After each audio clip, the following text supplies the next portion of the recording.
உங்களுக்கு நிம்மதி உண்டாகுவதாக. தேவனுடைய இரக்கங்கள் அதிகமாவதாக. தேவன் என்ன சொல்றாங்கன்னா, உங்கள் முன் ஒருவரும் எதிர்த்து நிற்பது இல்லை. இந்த வசனத்தை தான் தேவன் உங்களுக்கு கொடுக்குறாங்க. அங்க எல்லாருமே ஒன்னா சேர்ந்துக்கிறாங்கங்க. எனக்கு எதிராக எல்லாருமே ஒன்னா சேர்ந்துக்கிறாங்க.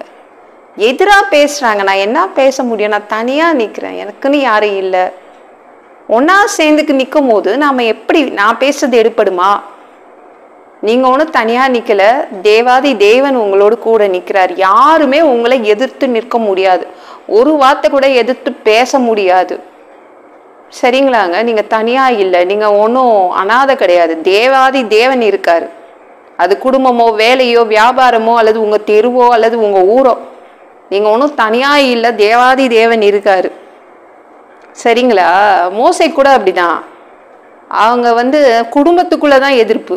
மோசைக்கு குடும்பத்துல அவங்க அண்ணாவும் அவங்க அக்காவுக்கும் திடீர்னு மோசையை ஒரு மாதிரி பார்த்தாங்க, ஏளனமா பார்த்தாங்க. இவனுடைய மனைவியை பாரு, ஐயோ எப்படி இருக்கா பாரு, எத்தியோப்பியா நாட்டு பொண்ணை போய் கல்யாணம் பண்ணியிருக்கான். தர குறைச்சல். நம்மெல்லாம் பாரு எப்படி யூதர்கள், கரெக்டா யூத பெண்களை தான் நம்ம கரெக்டா, நீயும் கல்யாணம் பண்ணியிருக்க, நானும் ஒரு யூத இனத்தை சேர்ந்த ஒரு ஆளு தான் நான் கல்யாணம் பண்ணியிருக்கேன். ஆனால் நம்ம தம்பியை பாரு, எத்தியோப்பிய நாட்டு பொண்ணை போய் கல்யாணம் பண்ணியிருக்கான்.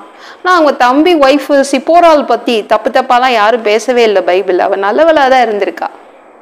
எதுவுமே அவன் மோசை ஊழியத்துக்கு வரும்போது கூட எந்த தடங்களும் போடல, நல்லவளாக தாங்க இருந்திருக்கா. ஆனால் அக்காவும் அண்ணாவும் பயங்கரமாக பேசுகிறாங்க தம்பி ஒய்ஃபை பற்றி, மோசையோடைய ஒய்ஃபை பற்றி தப்பாக பேசுகிறாங்க. நீங்கள் எண்ணாகமம் 12:1-2 வசனம் பாருங்களேன். எத்தியோப்பியா தேசத்து ஸ்ரீயை மோசே விவாகம் பண்ணி இருந்தபடியினால் மிரியாமும் ஆரோனும் அவன் விவாகம் பண்ணின எத்தியோப்பியா தேசத்து ஸ்ரீ நிமித்தம் அவனுக்கு விரோதமாய் பேசி, கர்த்தர் மோசையை கொண்டு மாத்திரம் பேசினாரோ, எங்களை கொண்டும் அவர் பேசினது இல்லையோ என்றார்கள். கர்த்தர் அதை கேட்டார். மோசை விட்டுட்டான். மோசை ரொம்ப அமைதி, சாஃப்ட்டு, விட்டுட்டான்.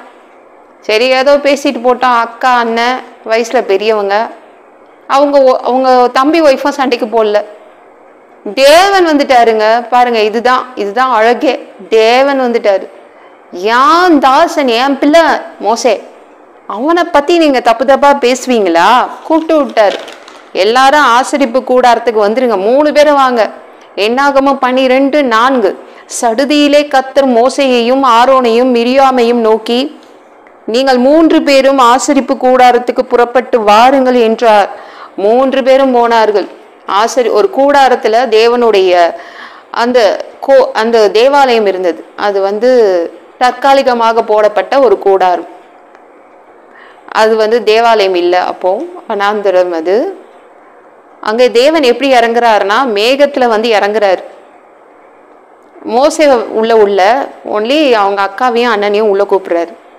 ஆமா, நீங்க கனவுல நான் பேசுறதை கேட்டிருப்பீங்க, தரிசனம் கொடுத்துருப்பேன் உங்ககிட்ட.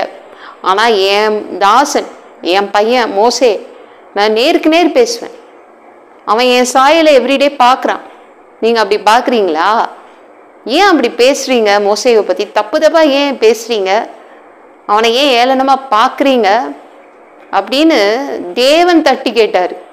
பயங்கர கோபம் மூண்டது அவருக்கு. கோபத்தோடு போயிட்டார் அவர் கிளம்பி போயிட்டோன்னே அவங்க அக்காவுக்கு குஷ்டரோகம் வந்துருச்சு.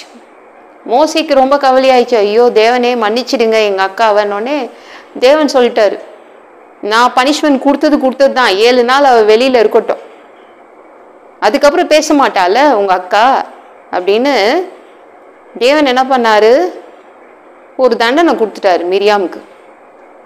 நீங்க என்ன நினைக்கிறீங்க? ஐயோ எனக்கு எதிராக எல்லாருமே ஒன்னா சேர்ந்துக்கிறாங்கங்க, எல்லாம் எதிராக எனக்கு எதிர்த்து நிற்கிறாங்கங்க, நாங்கள் என்னங்க பண்ணுறது? நான் வாழ்கிற இடத்துலையும் அப்படிதான், வேலை செய்கிற இடத்துலையும் அப்படிதான், வியாபாரத்துலையும் அப்படிதான், தனியாக நிற்கிறேன் அப்படின்றீங்களா? இல்லை, தேவாதி தேவன் உங்களோடு கூட இருக்கிறார். யாரும் எதிர்த்து நிற்க முடியாது. நின்னா இவர் போய்கிடுவார், தேவனே தட்டி கேட்பார் உங்களுக்காக. நீங்கள் எதுவும் செய்ய வேண்டாம், அவர் போய் தட்டி கேட்பார். சரிங்களாங்க? அவர் சும்மா விட மாட்டார். உங்க மேல அவ்வளவு அன்பா இருக்கார். நீங்க உண்மையா இருக்கிறதுனால அவர் உங்க மேல உண்மையா இருக்கார், பிரியமா இருக்கிறார். இந்த வீடியோ பிடிச்சிருந்துச்சுன்னா மற்றவங்களுக்கு ஷேர் பண்ண மறக்காதீங்க.